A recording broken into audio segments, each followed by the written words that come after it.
This is the first of a series of videos in which I agree to answer questions put to me as part of the Wigan Library's Crime Reading Month 2020.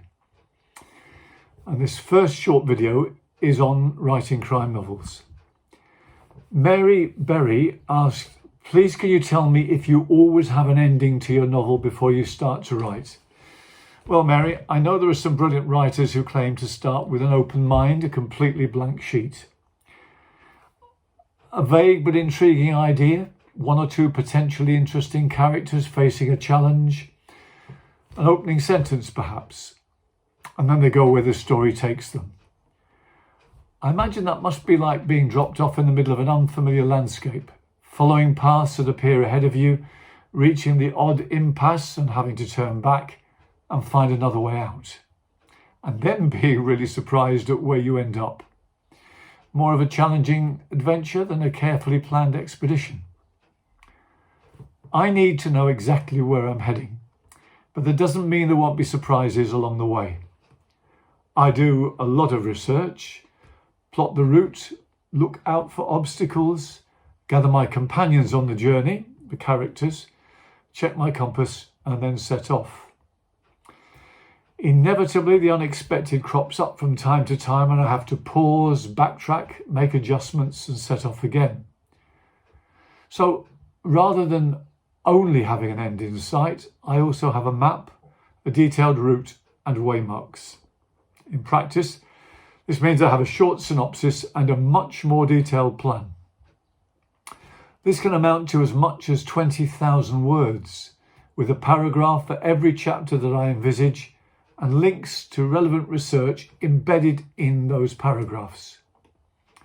When the book's finished, there'll be about a third more chapters than I'd originally planned.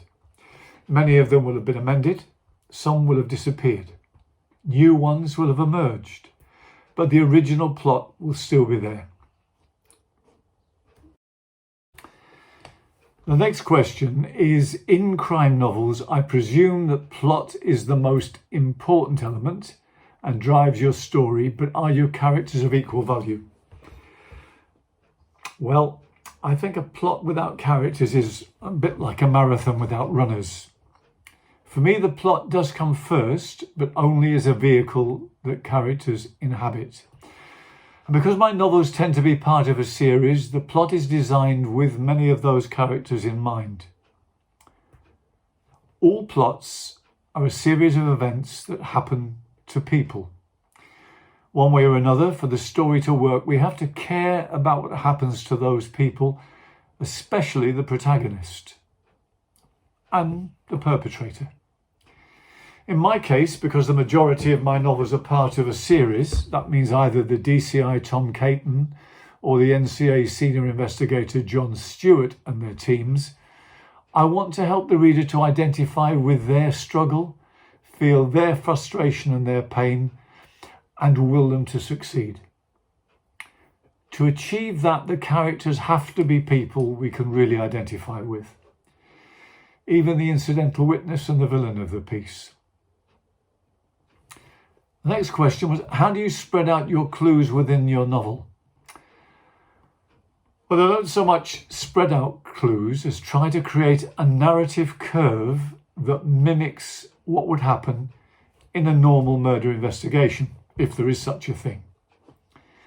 The significant events, including blind alleys that provide important information. The elimination or confirmation of potential suspects.